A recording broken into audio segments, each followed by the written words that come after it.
La FEP et le réseau de la FAGE se sont mobilisés pour la réouverture des universités. Nous avons écrit chacun une lettre pleine de sens pour témoigner de notre détresse. Nous, à la FEP, nous continuons à nous mobiliser contre la précarité et plus précisément contre la précarité menstruelle. C'est un sujet dont on s'est emparé. Je vous le dis ici, c'est une annonce très officielle. Dans les toutes prochaines semaines, on installera des distributeurs de protection périodique entièrement gratuits dans des lieux de passage, dans des résidences universitaires.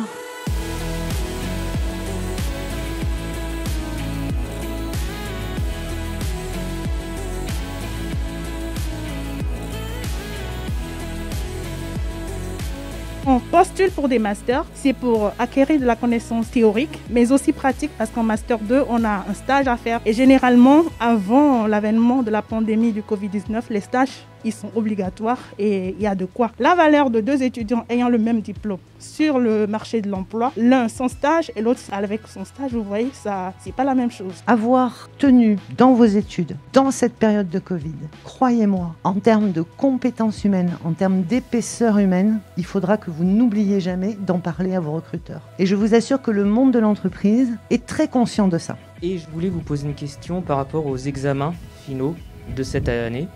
Comment allez-vous aménager ces examens? Est-ce qu'il y en aura? Il y aura bien des évaluations des connaissances. Et on ne donnera pas les diplômes sans examen. Sur la présence aux examens du premier semestre, je crois que vos profs ont réussi cet exploit partout en France de faire qu'il n'y ait que 3% d'absence aux examens de plus que l'an dernier au premier semestre. Vous avez tenu avec vos profs et vous n'avez pas décroché massivement. Et moi, c'était ma plus grande angoisse. Je n'ai pas eu l'occasion de le redire, mais je le constate ici comme dans chacune de mes visites aux étudiants. Hein. Je ne laisserai jamais dire que les étudiants sont responsables de quelque chose. Par contre, je dirai toujours que les étudiants sont vraiment responsables parce que je sais que vous comprenez la complexité de la situation, vous comprenez la difficulté de cette situation. Merci beaucoup de votre sens des responsabilités et merci infiniment à tous les gens qui, tous les jours sur le terrain, vous accompagnent.